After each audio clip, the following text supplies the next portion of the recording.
احسن حاجه في مكسب الاهلي على الزمالك ان احنا كسبنا مع الحكم ده في الماتش ده بتفاصيله. اقول لك ليه.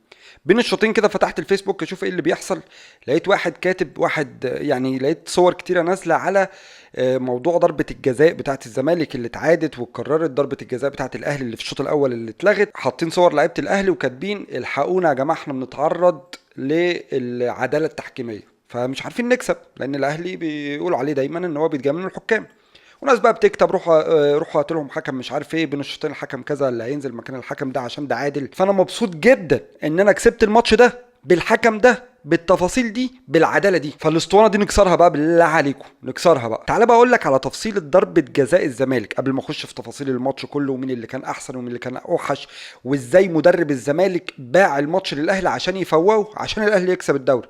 وافتكر الكلمتين دول في اخر السيزون.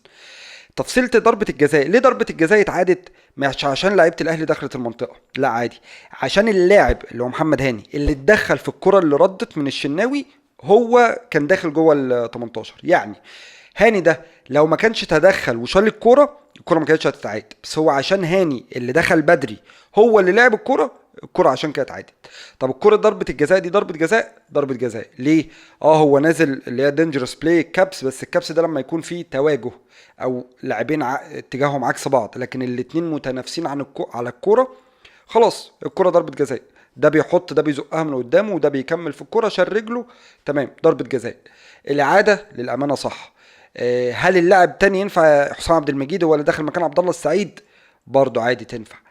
طيب ضربة جزاء الاهلي اللي في الاولى، لا طبعا في صدر الراجل، الكرة ما لمستش ايده من وهي بتتعاد بعد اول اعادة، قلت 100% مش هيحسبها.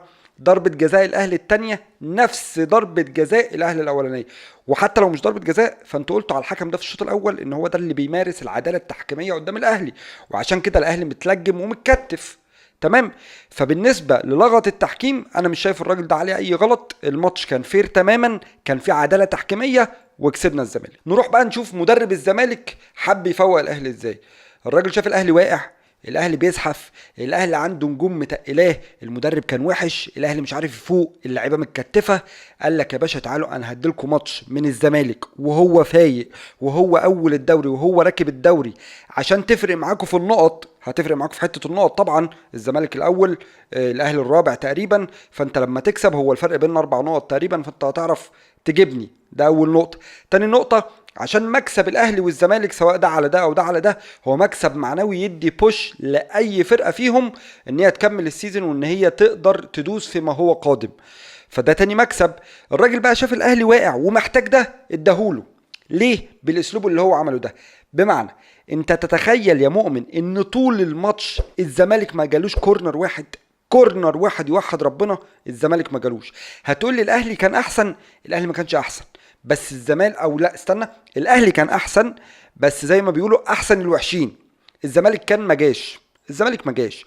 الاهلي في اول 10 دقايق او مش في اول 10 دقايق، الاهلي على مدار الماتش عنده كارثه، كارثه دفاعيه في التحولات اللي بتتعمل عليه، في التمركز، في ان اللعيبه تكلم بعض، ودي شفناها كتير جدا بالذات في الشوط الثاني قبل ما الاجوان بتاعت الاهلي تيجي. شفنا غلطات من الاهلي في التمركزات وان اللعيبه تكلم بعض، كوارث.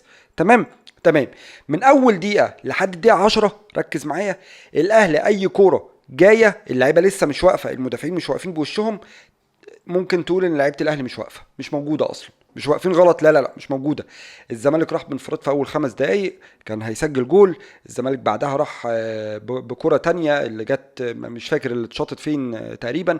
في اول 10 دقايق الزمالك راح بكورتين. ليه؟ عشان الاهلي كان مش موجود، مش واقف صح ولا غلط، الاهلي ما كانش موجود دفاعيا تماما.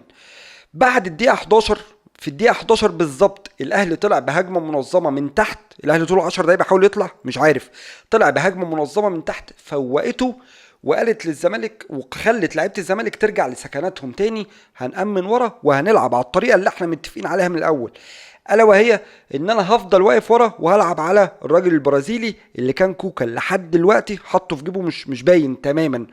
واقول لك ازاي كان حاطه في جيبه. هنلعب على الراجل البرازيلي اللي هيطلع والدباغ، هنلعب يعني هنسند على الدباغ والراجل البرازيلي ده. طيب هو دي طريقه لعب الزمالك؟ هي دي طريقه لعب الزمالك. طب طريقه اللعب دي كانت محتاجه ناصر منسي، سوري، كانت محتاجه ناصر ماهر ومحتاجه عبد الله السعيد؟ لا تماما. يعني اتفاجئت ان هو بيلعب بالاثنين دول وهو معتمد من اول ثانيه على التحولات اصلا. اتنين بطاء في الجري بالكرة، اتنين انت مش محتاجهم في نص الملعب، لانك مش هتدور كرة كتير في نص الملعب، فانت كنت تبتدي بواحد بيهم. وده اللي خلى الزمالك في الاخر لا حول له ولا قوه في التغييرات، مش عارف ينزل مين ويطلع مين. كنت تبتدي بواحد بيهم وتسيب التاني على الدكه. ما علينا، نكمل الكلام. الاهلي لما بدا يطلع على الزمالك، هتقول لي بقى الاهلي كان عظيم، هقول لك لا، الاهلي ما كانش عظيم، بس كانت الكره متسابه له باراده الزمالك، كانت متسابه له. بس غير كانت انها متسابه له، الزمالك ما كانش بيضغط في اي شبر فيك يا ملعب. الاهلي اللي هو عايزه بيعمله لحد ما بتوصل للجون، لحد ما بتوصل للجون. الاخيره بقى، اللمسه الاخيره بتاعه الاهلي دي هي اللي ما كانتش موجوده، هي دي اللي الوم فيها الاهلي. بس دايما حط تحت الموضوع ده 100 خط، ان اللعيبه نازله على الماتش ده، ده ماتش نهائي الكوكب. انا عايز اكسب باي شكل كان. يعني انا وانا بلعب مش فارق معايا ان انا غلطت، ان انا عملت ميس باس، ان انا ما اتحركتش صح، ان انا شكلي وحش في الملعب، مش مهم. كل ده انت بترميه ورا ظهرك. انا عايز اكسب الماتش ده. الماتش ده بالنسبه لي حياه وموت. هو ده الماتش، يعني مش هقول لك اللي هيجيب لي الدوري، بس هو ده الماتش اللي هيفوقني من هنا يخليني اجي الناحيه التانيه. فكان كل تركيز اللعيبه، كل تركيز عماد النحاس، ولا الشكل ولا الطريقه، انا عايز اكسب. ده كان مدي ضغط زياده على الغلطات اللي كان الاهلي بيعملها اصلا خلال الماتشات اللي فاتت. كان مدي ضغط وكان باين في الملعب، بالاخص ان لعيبه الزمالك كانت سايباك اعمل اللي انت عايزه، اعمل اللي انت عايزه في كل شبر في الملعب. يعني ناحيه الشمال دي، وده الطريقه اللي عماد النحاس وقف بيها اللعب على الراجل البرازيلي. عمل ايه النحاس؟ وقف كوكا، بلاش نبتدي من عند كوكا، نبتدي من قدام. هو كان بيلعب بثلاثه تحت محمد شريف، تريزيجيه وزيزو، وتريزيجيه وزيزو ناحيه الشمال، سوري، تريزيجيه وبن شرقي ناحيه الشمال. تمام. فتريزيجيه ميله الاكتر هيبقى ناحيه الشمال، تريزيجيه رايح ناحيه الشمال، بن شرقي رايح ناحيه الشمال. كل الضغط على الناس بتاعه اليمين في الزمالك، فمحدش قادر يطلع من ناحيه عمر جابر يساعد الراجل قدام. فبالتالي فصلنا ده عن ده. الراجل بقى كل اللي هيتلعب عليه كورات عامله ازاي؟ طوليه. موقف له مين انا بقى؟ كوكا. انا مش عايز كوكا يزيد. مين اللي هشغله؟ وكان عامل ماتش عالمي للامانه، اديله حقه، محمد هاني. مين اللي هشغله؟ مين اللي هيزيد؟ مين اللي هيروح؟ الجبهه بتاعت محمد هاني، الباك ده هو اللي يزيد، هو اللي يضم في نص الملعب. وشفتها كتير قوي، هاني كان بيضم جوه نص الملعب من كتر ما كان الملعب مايل ناحيه الشمال. تمام. فكان كوكا اللي انا قلت عليه عامل ماتش جبار، كان حاطط الراجل في جيبه، والراجل ما لعبش كوره. ضيف على كده التغطيه العكسيه اللي كان بيعملها على القلب، سواء بقى على قوس ال 18 او من جوه ال 18. ماتش من الماتشات اللي الواحد يفتكرها الكوكا للامانه، بعد ما كان طالع كده ونجمه لامع، جات عليه فتره اتطفى تماما، بيعمل كوارث غلطات. حتى الماتش اللي ما بيعملش فيه غلطات وكوارث هو مش ظاهر في الملعب. الماتش ده كان باين قوي. هاني من ماتشات اللي هتذكر في تاريخ هاني، زي ماتشات كاس العالم للانديه كده. الماتش ده من الماتشات اللي هتذكر في تاريخ هاني. تعالى بقى في الحته اللي قدام. الاهلي في الحته اللي قدام بين المتوسط والكويس، بين المتوسط والكويس، ما عدا محمد شريف. محمد شريف اول كوره يلعبها صح، اول كوره يلعبها صح، سواء من حيث التحرك، سواء من حيث الارتكاز والباص، هي الكوره بتاعت حسين الشحات. اتحرك صح، وقف على الكوره صح، نيم حسام عبد المجيد صح جدا. واللي عجبتني تنيمه مش اي لاعب، حسام عبد المجيد بالذات، اقول لك ليه. وسندها للشحات. دي الكوره الاولى يا مؤمن لمحمد شريف المهاجم بتاعنا اللي لعبها صح، في وقت ان الاهلي كان راكب تماما، مش راكب بارادته، كان راكب. الاهلي كل لعبه فين؟ يعني ده كان رقم 9، سواء بقى منسي او الدباغ. رقم 9 بتاع الزمالك كان دايما تحت نص الدايره. فالاهلي كل الفرقه، كل اللعب على حدود ال 18 بتاعت الزمالك. ومش عارف شريف مش عارف يتحرك تحرك من ده واحد صح من اول الماتش. من اول الماتش ما في اول تحرك يتحركوا صح لحسين الشحات. وهي الكره الوحيده تقريبا اللي لعبها صح. يعني كل الكور اللي جات له قبل كده اتصرف فيها غلط تماما. اروح ليه واقول لك ان ليه عجبني تنييمه الجون بتاعت ان هي جت في حسام عبد المجيد. انا بصراحه اكسب موتني، يعني نيمني يمين وشمال وفوق وتحت واعمل فيها اللي انت عايزه، بس يبقى في احترام متبادل. حسام عبد المجيد بعد ضربه الجزاء روح احتفل، اعمل اللي انت عايزه، تشقلب اقلع ملط، مش فارقه معايا. لكن تلف وتعمل لنا كده دي مش حلوه خالص. فكويس ان هي جت فيك بالشكل ده، عشان يعني مش هقول لك بقى مش الاهلي اللي ما يتعملوش كده ولا الكلام ده، بس انت شفتها في الملعب يعني. فاكسب باحترامك، ما تجيش على حد، ما تقلش من حد قدامك، اكسب واعمل اللي انت عايزه، كوره في الملعب. انت لو نيمت الفرقه كلها محدش هيقول لك انت بتعمل ايه، لان هي دي الكوره، والعب كوره. لكن ما بعد الكوره ده مش لطيف جدا، ويعني كفايه اللي حصل فيك في الملعب. طيب، هل الزمالك كان متوقع ان الاهلي يجيب فيه جوان؟ من الواضح كده بعد ما الاهلي اتعادل دب التاني، الزمالك ما كانش عامل حسابه ان انا هجيب اجوان، ولا كان عامل حسابه ان الاهلي لما يسيب لي كرة اعمل ايه. الراجل ما كانش متوقع ده. الراجل كان متوقع ان انا ان الاهلي دايما هيبقى ضاغط، الاهلي دايما مستحوذ الكرة، وانا بلعب على التحولات والعب على المرتدات. والدليل في اخر 10 دقايق، اخر ربع ساعة، الزمالك ولا بقى عارف يتمركز في المرتدات، ولا بقى عارف لما يطلع بكرة منظمة عليك يروح عليك بهجمة تمام. يعني الزمالك في وسط الدربكة دي كلها، الكرة الخطر اللي اتعملت اللي هي عبد الله سعيد اللي بالعرض، اللي الراجل ركب حطها في العارضة. طيب، هل هتقول لي دي يعني فراسة؟ لا، دي مش فراسة خالص. يعني دول تقريبا كان مهاجمين الزمالك اكتر، لان انت في اخر 5 دقايق انت بتعلق وكثافة عددية جوه ال 18، واللي جاي بوشه هو اللي راكب الكورة. ف يعني الزمالك عمل ايه بعد ما الاهلي جاب جوان؟ الزمالك اتفاجئ باين برضو في التبديلات. الراجل ما كانش عارف يبدل. الراجل بينزل مين ويطلع مين، هو شال 5-6 ورمى 5-6 تانيين، خش جوه وعلق. حتى حسام عبد المجيد راح زاد. واضح ان يعني ايه، خلاص انا هلعب على دي، انا هعلق جوه، واللي جاي بوشه يحط، اللي جاي بوشه يحط. دي تدل على ان الزمالك اتفاجئ ان الاهلي لو ساب له الكره هعمل ايه. ما كانش معمول حسابها خالص. الزمالك حرفيا زي ما قلت في الاول، مدرب الزمالك حرفيا لو عايز يساعد الاهلي قسما بالله العظيم ما هيعمل حاجه ازيد من اللي هو عملها دي. تعالى اركب واكسب الماتش، وانا احسن منك من بدايه الدوري. الزمالك ماشي احسن من الاهلي ب100 مره من بدايه الدوري. انا في الماتش ده هكتف لك كل فرقتي، وانزل يا عم اكسب عشان ترجع للماتش تاني. فتشكر يا باشا على الواجب. الماتش ده اللي هيرجعنا للمنافسه على الدوري، الماتش ده اللي هيفوق الفرقه كلها. بس عايز اتكلم بقى على شويه مشاكل في الاهلي من ناحيه قدام. تريزيجيه تريزيجيه تريزيجيه انت المفروض تقيلة في فرقة الاهلي. انت المفروض لاعب اتسند عليك، لاعب لما يبقى عندي ازمة تشيلني. الصربعة بتاعت العيال الصغيرة دي ما ينفعش خالص، ما ينفعش خالص. وفي ماتشات زي دي ما تنفعش خالص. انت لو بتلعب قدام فرقة منظمة، فرقة قادرة تخرجك من الماتش، انا لو بلعب على تريزيجيه اقسم برب العزة لا اطرده في الشوط الاول. اطرده ليه؟ لان خلاص هي كانت واصلة معاه هنا. مش من حاجة، من مجريات الماتش، من الفرص اللي بتضيع، من التعشيمه ان في ضربه الجزاء راحت. الاهلي مش عارف، مش قادر كويس، الاهلي مش ماشي كويس. ف يا باشا كلمتين كده من تحت لتحت، خبطتين من تحت لتحت، والله كنت اطرده. فتريزيجيه لازم، لا يعني لازم يقعد مع حد نفساني كده، هدي يا باشا، هدي الله يبارك لك، عشان انت اللي الناس هتتلم حواليك.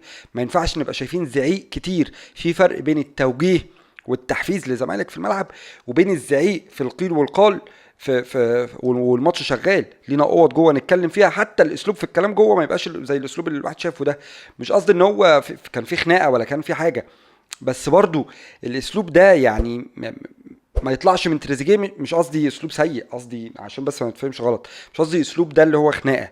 قصدي الاسلوب ده ان انا حاسس بيك ان انت مشتت، انت مش مركز. انا ممكن وانا بلعب، انا ممكن وانا برقص 2-3 قاعد بكلم زمايلي توجيه، وبقول لي ده يطلع وبطلع ده وبحرك ده. لكن ان انا واقف اسايب الكوره وقاعد اجري لحد ده اكلمه واجري لحد ده اكلمه، ده اسلوب بيخرجك انت من الملعب. مش عشان بس ما تتفهمش ان انا كنت ان انا بقول ان في خناقه او حاجه. ملخص الكلام، الف حمد وشكر ليك يا رب على المكسب. عماد النحاس عمل اللي عليه وزياده. الماتش انا كاهلاوي، الاهلي ما كانش احسن حاجه. الاهلي كان على فترات بيعمل حاجات صح، بس برضو يعني بص، كونكلوجن كده، لو واحد شاف الماتش يقول لك الاهلي كان كويس، وهو الاهلي كان كويس. بس انا عشان عارف هو الاهلي مش كويس، بس هو الزمالك ما كانش بيعمل حاجه. الزمالك ما كانش بيضغط على الاهلي وهو معاه الكوره. الزمالك ما كانش بيضيق المساحات على الاهلي وهو معاه الكوره. الاهلي كان عامل عليه. وبعدين الاهلي عنده الناس اللي قدام دي تقيله قوي فعلا، والله الناس اللي قدام دي تقيله قوي، سواء بن شرقي، تريزيجيه، شريف، طاهر، بن رمضان. الاسامي دي مش قصدي تقيله، يعني مش قصدي تقيله ان هم كانوا نجوم في الماتش، قصدي تقيله ان هو يرب اي حد انه ياخد غلطه، او انه ياخد قرار غلط، او ان ازيد واتحرك، او ان ما اسيب ده واروح لده وابيع نفسي. فالاسامي ترب ان الزمالك ياخد الريسك. بتكلم على اللعيبه بتاعت الزمالك في نص الملعب والدفاع. ف ده كان ملجم، او ده مش كان ملجم، ده كان مساعد الاهلي في المنظر، ان المنظر تحس كده ان الاهلي كان احسن. الاهلي يعني شفت انت نسبة الاستحواذ، شفت كم الركنيات اللي جت للاهلي.